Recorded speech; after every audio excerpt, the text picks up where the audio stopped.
നടപ്പാക്കാൻ പോകുന്ന ഓരോ പദ്ധതിയും നിയമവും രൂപകൽപ്പന ചെയ്യുന്നതിന് മുൻപ് നിങ്ങൾ കണ്ടിട്ടുള്ളതിൽ വെച്ച് ഏറ്റവും ദരിദ്രനും ദുർബലനുമായ വ്യക്തിയുടെ മുഖം നിങ്ങളുടെ മനസ്സിൽ തെളിയണം. ചെയ്യാൻ പോകുന്ന പ്രവൃത്തി അവനെ എന്തെങ്കിലും പ്രയോജനം ചെയ്യുന്നതാണോ എന്ന് സ്വയം വിലയിരുത്തേണ്ടതുണ്ട്. ഗാന്ധിജി പറഞ്ഞ പ്രശസ്തമായ ഒരു വാചകമാണിത്.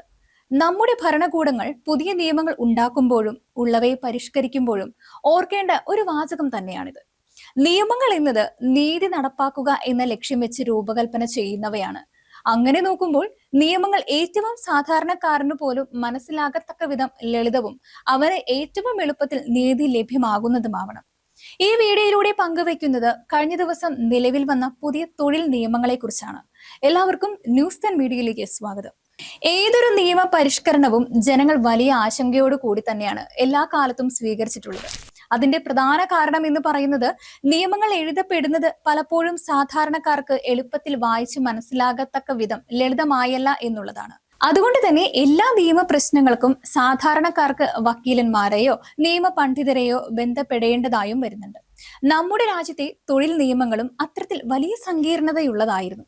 സ്വാതന്ത്ര്യത്തിന് മുൻപ് ബ്രിട്ടീഷുകാരും പിന്നീട് കേന്ദ്ര സർക്കാരും പലപ്പോഴായിട്ട് പാസാക്കിയ 29ഓളം നിയമങ്ങളാണ് തൊഴിലുകളും തൊഴിലാളികളുമായിട്ട് ബന്ധപ്പെട്ട് ഇന്ത്യയിൽ നിലവിലുണ്ടായിരുന്നത്. ഈ നിയമങ്ങളുടെ പേര് പലർക്കും അറിയില്ല എന്നത് തന്നെയാണ് സത്യം. അവയിൽ ചിലത് നമുക്കിവിടെ പങ്കുവെക്കാം. ആദ്യമായിട്ട് ട്രേഡ് യൂണിയൻ ആക്ടിനെ കുറിച്ചാണ്. സ്വാതന്ത്ര്യത്തിന് മുൻപ് 1926 ട്രേഡ് യൂണിയൻ ആക്ട് നിലവിൽ വന്നത്. അന്നത്തെ സാഹചര്യങ്ങളും തൊഴിൽ സംസ്കാരങ്ങളും മാറി വന്നിട്ടും ആ നിയമം അതുപോലെ തന്നെ നിൽക്കുകയായിരുന്നു. സ്വാതന്ത്ര്യത്തിന് മുൻപേ നിലവിൽ വന്നതും ഇപ്പോഴും അതേപോലെ തന്നെ തുടരുന്നതുമായ മറ്റ് നിയമങ്ങളാണ് 1946 ഇൻഡസ്ട്രിയൽ എംപ്ലോയ്മെന്റ് ആക്ടും 47 ഇൻഡസ്ട്രിയൽ ഡിസ്പ്യൂട്ട് ആക്ടും 23 എംപ്ലോയീസ് കോമ്പൻസേഷൻ ആക്ടും. അതുപോലെ തന്നെ മറ്റു പല നിയമങ്ങളും ഏകദേശം 70-75 വർഷങ്ങൾ പഴക്കമുള്ളതാണ്. 1947 minimum wages act, 65 bonus act, 76 തുല്യവേതന നിയമം, 72 gratuity act, 51 plantation labour act, 48 factor നിയമം, 52 ഖനികളിലെ തൊഴിൽ സംബന്ധിച്ച നിയമം, 61 മറ്റേണിറ്റി ബെനിഫിറ്റ് നിയമം തുടങ്ങിയവ അവയിൽ ചിലത് മാത്രമാണ്. IT രംഗവും സേവന മേഖലയും ടൂറിസവും എല്ലാം തൊഴിൽ മേഖലയിലെ പ്രധാന ഘടകങ്ങളായി വരുന്നതിന് മുൻപേയുള്ള അവയിൽ മാറ്റം അനിവാര്യം തന്നെയായിരുന്നു. മോദി സർക്കാർ 2019 വൻ ഭൂരിപക്ഷത്തോടെ രണ്ടാമതും അധികാരത്തിൽ വന്നതോടെയാണ് കാലപ്പഴക്കം വന്ന പല നിയമങ്ങളും കാലിക പ്രസക്തമായിട്ട് പരിഷ്കരിക്കാൻ അവർ തീരുമാനിച്ചത്.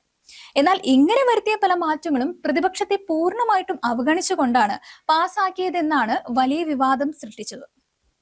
അങ്ങനെ മാറ്റം വരുത്തിയ നിയമങ്ങളുടെ കൂട്ടത്തിൽപ്പെട്ടവയായിരുന്നു 29 തൊഴിൽ നിയമങ്ങളെ 4 ലേബർ കോഡുകളായി ഏകീകരിച്ച് പരിഷ്കരിച്ചിട്ടുള്ളത്. അതിൽ ഒന്നാമത്തേതാണ് കോഡ് ഓൺ വേസേജ്. 2019 സെപ്റ്റംബറിൽ ലോക്സഭയിലും 2020 ജൂലൈയിൽ രാജ്യസഭയിലും പാസാക്കിയ നിയമമായിരുന്നു ഇത്. വേതനവുമായി ബന്ധപ്പെട്ട എല്ലാ നിയമങ്ങളെയും ഇതിൽ ക്രോഡീകരിച്ചിരിക്കുകയാണ് ചെയ്തിരിക്കുന്നത്. മിനിമം വേസേജ് ആക്ടും പ്രൊവിഡന്റ് ഫണ്ട് ആക്ടും ഇൻഷുറൻസ് ആക്ടുകളും എല്ലാം ഇതിൽ ഉൾപ്പെടുത്തിയിട്ടുണ്ട്. രണ്ടാമത്തേതാണ് ഇൻഡസ്ട്രിയൽ റിലേഷൻസ് കോഡ്. 2020 സെപ്റ്റംബറിൽ തന്നെയാണ് രാജ്യസഭയിലും ലോക്സഭയിലും ഇത് പാസാക്കിയത്. പഴയ ട്രേഡ് യൂണിയൻ ആക്ടും ഇൻഡസ്ട്രീസ് ഡിസ്പ്യൂട്ട് ആക്ടും ഇതിൽ ഉൾക്കൊള്ളിച്ചിട്ടുമുണ്ട്. മൂന്നാമത്തേത് code on social security act ആണ്. ഈ നിയമവും 2020 സെപ്റ്റംബറിൽ തന്നെയാണ് രാജ്യസഭയിലും ലോക്സഭയിലും പാസാക്കിയത്. Maternity benefit act, compensation act, beedi തൊഴിലാളി സെസ് ആക്ട് എന്നിവയെല്ലാം ഇതിൽ ഉൾക്കൊള്ളിച്ചിട്ടുമുണ്ട്. നാലാമത്തേതെന്ന് പറയുന്നത് തൊഴിലിടങ്ങളിലെ സുരക്ഷ, ആരോഗ്യം, തൊഴിൽ സാഹചര്യങ്ങൾ എന്നിവ സംബന്ധിച്ച കോഡാണ്. ഇതും 2020 സെപ്റ്റംബറിലെ തന്നെ ലോക്സഭയിലും രാജ്യസഭയിലുമാണ് പാസാക്കിയത്. Factories act, plantation labour act, contract labour act, അന്തർ സംസ്ഥാന തൊഴിലാളി ആക്ട് എന്നിവയെല്ലാം ഇതിനകത്ത് വരുന്നവയാണ്. ചുരുക്കി പറഞ്ഞാൽ പരന്നു കിടക്കുന്ന ഒരുപാട് നിയമങ്ങളെ അതിന്റെ സ്വഭാവം അനുസരിച്ച് 4 കോഡുകളാക്കി മാറ്റുകയാണ് ഉണ്ടായത്. മുൻപ് നിലവിലുണ്ടായിരുന്ന നിയമങ്ങളെല്ലാം തന്നെ ഈ കോഡുകളിൽ ഏതെങ്കിലും ഒന്നിൽ ഉൾപ്പെട്ടിട്ടുമുണ്ട്.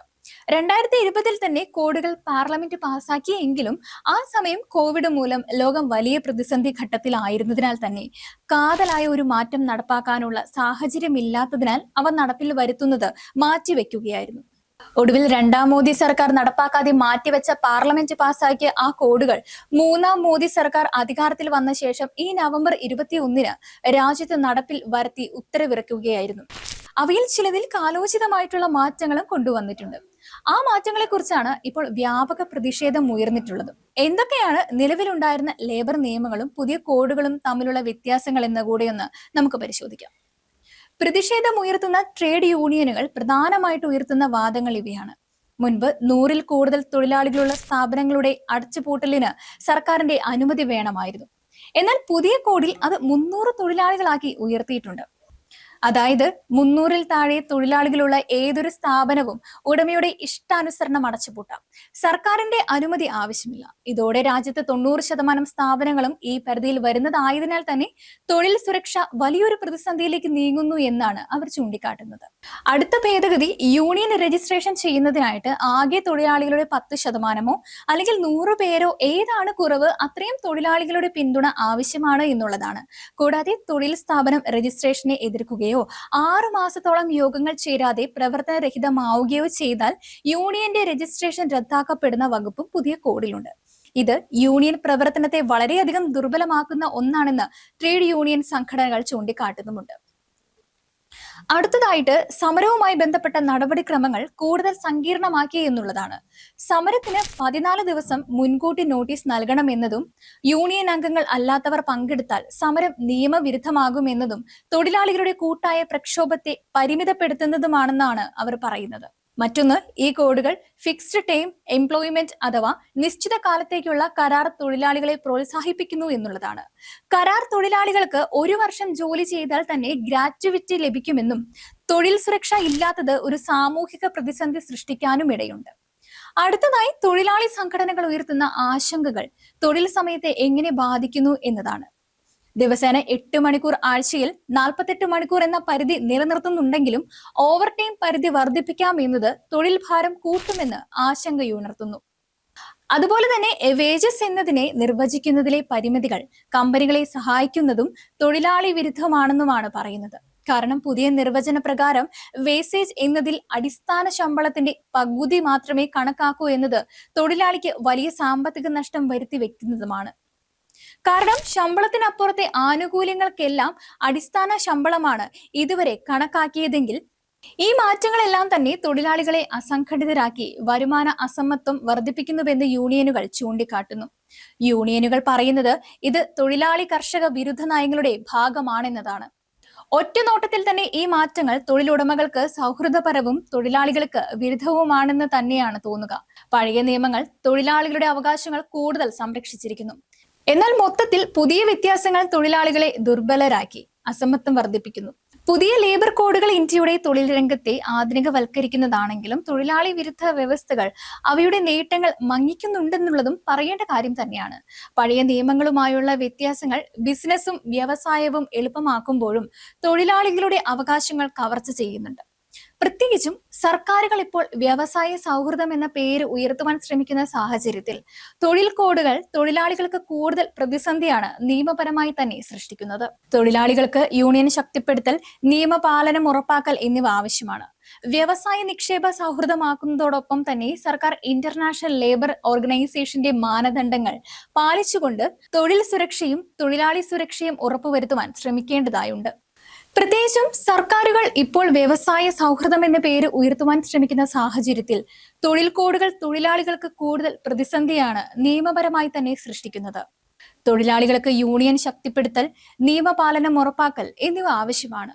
വ്യവസായ നിക്ഷേപ സൗഹൃദമാക്കുന്നതോടൊപ്പം തന്നെ സർക്കാർ ഇന്റർനാഷണൽ ലേബർ ഓർഗനൈസേഷന്റെ മാനദണ്ഡങ്ങൾ പാലിച്ചുകൊണ്ട് തൊഴിൽ സുരക്ഷയും തൊഴിലാളി സുരക്ഷയും ഉറപ്പുവരുത്തുവാൻ ശ്രമിക്കേണ്ടതായുണ്ട്.